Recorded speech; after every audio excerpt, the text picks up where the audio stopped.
பட்டாணிக்கு தையல். ஒரு நாள் ஒரு பாட்டி மண்ணடுப்பில் சட்டியை வைத்து சமையல் செய்வதற்கு அதில் தண்ணீர் ஊற்றி கொதிக்க வைத்தாள். அது கொதித்ததும் அதற்குள் சில காய்கறிகளை போட்டாள். அப்போது பட்டாணி அந்த சட்டியிலிருந்து வெளியே குதித்து வந்து, என்னை சமைக்க வேண்டாம் என்று கத்தியது. பாட்டி, நீ மரியாதையாக சட்டிக்குள் போ, இல்லையென்றால் உன்னை நசுக்கி விடுவேன் என்றாள்.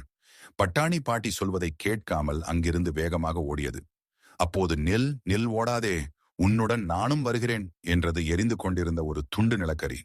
அடுப்பிற்குள் இருந்தால் எனக்கு மூச்சு முட்டுகிறது, அதனால் நானும் உன்னுடன் வெளி உலகை பார்க்க வருகிறேன் என்றது நிலக்கரி. என்ன வெளி உலகிற்கா? அப்படியென்றால் நானும் வருகிறேன் என்றது கீழே கிடந்த வைக்கோல் ஒன்று.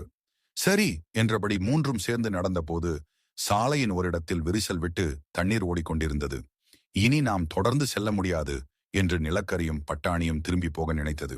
நண்பர்களே, நான் இந்த பாலத்திற்கு விரிசல் இணைப்பாக இருக்கிறேன், நீங்கள் இருவரும் என் மீது ஏறி செல்லுங்கள் என்று நம்பிக்கை காட்டியது வைக்கோல். முதலில் பட்டாணி வைக்கோல் மீது ஏறி விரிசலின் மறுபக்கத்தை அடைந்தது. ஆனால் எரிந்து கொண்டிருந்த நிலக்கரி வைக்கோல் மீது ஏறியதும் அது தீப்பிடித்துக் கொண்டது. இதனால் இரண்டும் சேர்ந்து தண்ணீருக்குள் விழுந்தன. பட்டாணி சிரித்தது.